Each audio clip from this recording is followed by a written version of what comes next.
Hello future के toppers and welcome to my YouTube channel. तो कैसे हो आप सब? आई होप आप सब अच्छे होंगे और अपने एग्जाम्स की तैयारी में लगे होंगे। तो दोस्तों, हमने डिस्कस कर रहे थे टाइप्स ऑफ कम्युनिकेशन। तो जिसने हमारी प्रीवियस वीडियोस नहीं देखी, जाकर देखिए। पूरी प्लेलिस्ट अवेलेबल है प्रिंसिपल ऑफ मैनेजमेंट पर।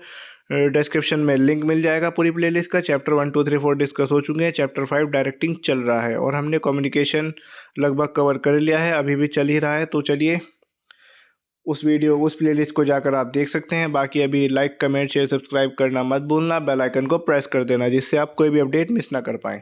तो दोस्तों, हमने अपनी प्रीवियस वीडियो में डिस्कस किया है on the base of flow of information. Types of communication में flow of information on the base of कैसे होता है। तो अब हम बात करेंगे on the base of expression.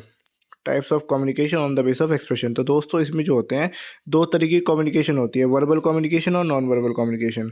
तो चलिए, ये तो चार्ट को आप डीपली डिस्कस करते हैं। सबसे पहले तो हम आ चुके हैं on the base of expression. On the base of expression में दो तरीके की कम्युनिकेशन होती है। पहली होती है वर्बल कम्युनिकेशन, सेकंड होती है नॉन वर्बल कम्युनिकेशन। अभी हम पढ़ेंगे वर्बल कम्युनिकेशन, थोड़ी देर बाद बात करेंगे नॉन वर्बल पर। तो दोस्तों, वर्बल कम्युनिकेशन होती है जब कम्युनिकेशन हो ओरल या रिटर्न फॉर्म में। जैसे मुंह से बात करके बता देना, ये मुंह से बात करके इन्फॉर्मेशन शेयर कर देना। जैसे कि मैं मुंह से बात करके इन्फॉर्मेशन शेयर कर रहा हूँ, ओरली आपको सब कुछ समझा रहा हूँ, इसको बोला जाता है ओरल कम्युनिकेशन। जब मैं रिटर्न फॉर्मेट में जब मैं कभी आपको अकाउंट्स वगैरह पढ़ाता हूँ, तो वो कैसे पढ़ाता हूँ, मैं रिटर्न फॉर्मेट में पढ़ाता हूँ। तो ग्राफ वगैरह जब कभी समझाता हूँ इकोनॉमिक्स में, तो वो भी रिटर्न फॉर्मेट में होती है। तो उस कम्युनिकेशन को बोला जाता है रिटर्न कम्युनिकेशन। तो जैसे कि रिटर्न कम्युनिकेशन में आपको एग्जांपल दूं, तो बिजनेस लेटर्स हो गए। जब आप किसी को जीमेल भेजते हो, यूट्यूब पे मैसेज करते हो, तो वो एक तरीके की क्या कम्युनिकेशन है, वो रिटर्न कम्युनिकेशन होती है। तो दोस्तों, यही होता है वर्बल कम्युनिकेशन। वर्बल कम्युनिकेशन क्या होती है? दो तरीके की कम्युनिकेशन होती है, ओरल कम्युनिकेशन और रिटर्न कम्युनिकेशन। आई होप आप समझ चुके हैं। तो आते हैं नेक्स्ट पर, नॉन वर्बल कम्युनिकेशन। अब नॉन वर्बल कम्युनिकेशन की बात करें तो दोस्तों, ये होती हैं 5 टाइप की। होती तो 5 ही समझ लीजिए, बनाने को आप कितनी बना लो, लेकिन होती 5 ही हैं ये। सबसे पहले जो आती है हमारी बॉडी लैंग्वेज। बॉडी लैंग्वेज जो होती है इस कम्युनिकेशन का दूसरा नाम होता है काइनेसिक्स। इसको काइनेसिक्स भी बोला जाता है। तो आप नोट्स बना लीजिए, लिखते रहना साइड में। बॉडी लैंग्वेज को दूसरा नाम क्या है? काइनेसिक्स। एग्जाम में आता है इस तरीके से। तो काइनेसिक्स पूछ लेंगे, बॉडी लैंग्वेज ना पूछ के। तो इसमें क्या होता है बॉडी लैंग्वेज में हम देखते हैं कम्युनिकेशन जो होती है वो एक्सप्रेशन बेस्ड होती है। यानी इसमें देखते हैं कि एक आदमी की बॉडी लैंग्वेज कैसी है, उसकी पर्सनैलिटी कैसी है, वो किस तरीके से अपने फेशियल एक्सप्रेशंस वगैरह का यूज़ करके बात करता है। तो वो सब चीज़ें जो होती हैं वो आती हैं बॉडी लैंग्वेज में। आपने देखा होगा सलमान खान की बॉडी लैंग्वेज, और आप सलमान खान को छोड़िए, संदीप महेश्वरी की बॉडी लैंग्वेज देखिए, वो कितनी इफेक्टिवली बात करता है। तो अच्छे अच्छे आदमी को मोटिवेट कर देता है। तो यही बात होती है बॉडी लैंग्वेज के अंदर।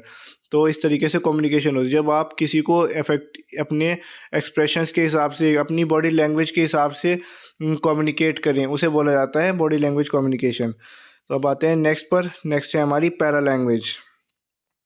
तो दोस्तों, ये होता है पैरा लैंग्वेज में होता है एक इंसान के अंदर बात करने का तरीका, उसका सलीका, वो किस तरीके से बात करता है, किस तरह रेस्पेक्ट दे के बात करता है, उसको बोला जाता है पैरा लैंग्वेज। यानी इसमें कम्युनिकेशन जो होती है, पैरा लैंग्वेज जो कम्युनिकेशन होती है, इसके अंदर क्या करता है, आदमी जो है, एक आदमी है वो हाई पिच में बात कर रहा है, बहुत लाउड वॉइस है उसकी, और एक आदमी की वॉइस है बिल्कुल हल्की धीमी धीमी सी, एक आदमी की मीठी मीठी आवाज़ है। तो वो एक तरीके की कम्युनिकेशन हुई, उसी कम्युनिकेशन को बोला जाता है पैरा कम्युनिकेशन। यानी आप किस तरीके से, किस लहजे में आप किसी से बात कर रहे हैं। जैसे कि मैं आपसे बात कर रहा हूँ, मैं पोलाइटली बात कर रहा हूँ। अभी अभी एक कोई बच्चा सही से समझ ना पाए, एग्ज़ाम में मार्क्स ख़राब लेकर आ जाए, तो फिर मैं उससे, मेरा एटीट्यूड उसके हिसाब से चेंज हो जाएगा, फिर नेचर भी मेरा चेंज हो जाएगा, मुझे गुस्सा आएगा। तो एक तरीके की कम्युनिकेशन हुई, ये इसी को बोला जाता है नॉन वर्बल कम्युनिकेशन में पैरा लैंग्वेज। यानी अपने एक तरीका होना बात करने का, high pitch, low pitch, voice tone होना, डिफरेंस होना, वॉइस क्वालिटी में डिफरेंस होना, ये सब चीज़ें जो होती हैं आती हैं पैरा लैंग्वेज में। अब आते हैं नेक्स्ट पर। नेक्स्ट है हमारा थर्ड, साइन लैंग्वेज। तो दोस्तों, नॉन वर्बल कम्युनिकेशन का नेक्स्ट टाइप जो आता है वो आता है साइन लैंग्वेज। साइन लैंग्वेज में क्या होता है, जैसे कि आपने देखा हो गूंगा हुआ, जो गूंगे होता है वो किस तरह से बात करते हो, इशारों से बात करते हो। कैंची मांग कैसे देगा, वो कैंची के लिए इशारा करेगा। अब ये मत पूछ, अब वो बचकानी बात मत करना, बहरा कैंची कैसे मांगेगा, ये बात मत करना, मैं हंस जाऊंगा वरना। तो चलिए, अभी हम पढ़ाई कर रहे हैं तो पढ़ाई करते हैं। तो साइन लैंग्वेज एक तरीके से जब आप साइन दिखाकर, जैसे आपने देखा है ट्रैफिक लाइट, ट्रैफिक सिग्नल्स जो होते हैं, वही वही बात होती है। वो एक तरीके से कम्युनिकेशन ही हो रही है हमारी और ट्रैफिक के बीच में।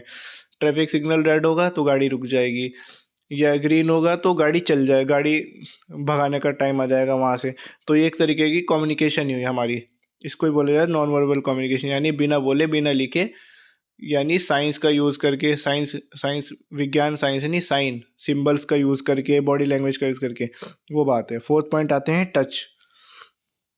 तो दोस्तों टच टच को जो बोला जाता है टच लैंग्वेज होती है, ये नॉन वर्बल कम्युनिकेशन होती है। टच लैंग्वेज को बोला जाता है दूसरे वर्ड्स में हैप्टिक्स। इसका जो साइंटिफिक नेम है वो है हैप्टिक्स। तो इसको ध्यान से याद रखना। जैसे कि मैंने अभी एक काइनेसिक्स बताया आपको, अभी मैंने बताया आपको हैप्टिक्स। तो ये चीज़ें जो हैं ये नोट्स में लिख लेना अपने। दोस्तों क्या है कि क्वेश्चन में क्वेश्चनियर जो होता है ना, क्वेश्चन पूछने वाला वो कुछ भी पूछ सकता है, वहाँ पर ऐसा कुछ नहीं है जो आपको पढ़ा दिया वही आए एग्ज़ाम में। लेकिन हाँ, इतना ज़रूर है जो हम पढ़ाएंगे वो ज़रूर आ जाएगा, इन पीपीटीज़ में से ही आएगा जो आपको पढ़ाई जा रही हैं। तो दोस्तों टच लैंग्वेज यानी ये समझ के चलिए, जब किसी का आर्ट ऑफ टच, यानी जब किसी ने आपके जब आप अच्छे मार्क्स लेकर आते हो तो आपके टीचर क्या करते हैं, आपको शाबाशी देते हैं उनकी, आप आपकी बैक पर हाथ रख के कहते हैं वेरी गुड जेंटल, इस तरीके की जब जेंटल मसाज वगैरह होती है बैक पे। जब गुस्सा आता है तो आपके चाटे भी लगते हैं। तो दोस्तों, तो वो एक तरीके के जो टच होता है, ये एक तरीके की कम्युनिकेशन हुई दोस्तों। अब आपको फीलिंग ऑफ प्लेजर आता है जब आप अच्छे मार्क्स लेकर आते हो और आपके टीचर आपको खुश होकर आपकी पीठ थपथपाते हैं, आपके मॉम डैड पीठ थपथपाते हैं। तो एक तरीके की टच लैंग्वेज होती है, एक तरीके की नॉन वर्बल कम्युनिकेशन होती है। अब फिफ्थ पॉइंट आता है हमारा टाइम। तो ये टाइम लैंग्वेज क्या होती है, टाइम कम्युनिकेशन, यानी इसको बोला जाता है, इसका जो साइंटिफिक नेम है वो है क्रोनेमिक्स। हाँ, क्रोनेमिक्स है इसका नाम। तो क्रोनेमिक्स भी बोलते हैं इसको, टाइम लैंग्वेज भी बोलते हैं। तो ये भी आप नोट्स में लिख लेना जिससे कि आप भूले ना। तो अगर आप ये लिख कर आओगे ना, साइंटिफिक नेम लिख कर आओगे एग्ज़ाम में, मोस्ट ऑफ द टाइम आपको अच्छे मार्क्स मिलेंगे, ज़्यादा चांसेस हैं, क्योंकि इससे आपका जो आंसर प्रेजेंटेशन होगी ना वो ज़्यादा अच्छी लगेगी। तो मेरी मानोगे तो साइंटिफिक नेम याद कर लेना और लिख कर ज़रूर आना। टाइम लैंग्वेज क्या होती है, जैसे कि कैसे नॉन वर्बल कम्युनिकेशन, आप टाइम को किस तरह कहेंगे। जैसे कि आप देखते हैं ईस्टर्न कल्चर के जो लोग होते हैं बहुत ज़्यादा रिलैक्स होते हैं, रिलैक्स रहते हैं वो एटीट्यूड, उनका जो एटीट्यूड होता है हमेशा से रिलैक्स रहता है टाइम के लिए। लेकिन जो नॉर्थ अमेरिकन हो गए, अमेरिकन हो गए ना, इनका क्या रहता है, ये ज़्यादातर टाइम कॉन्शियस होते हैं, बहुत ज़्यादा, ये अपने टाइम के पाबंद होते हैं। वही तरीके कम्युनिकेशन को बोले जाते हैं टाइम कम्युनिकेशन। तो यहीं पर एंड करते हैं इस वीडियो को, और लाइक कमेंट शेयर सब्सक्राइब करना मत भूलना, बेल आइकन को प्रेस कर देना।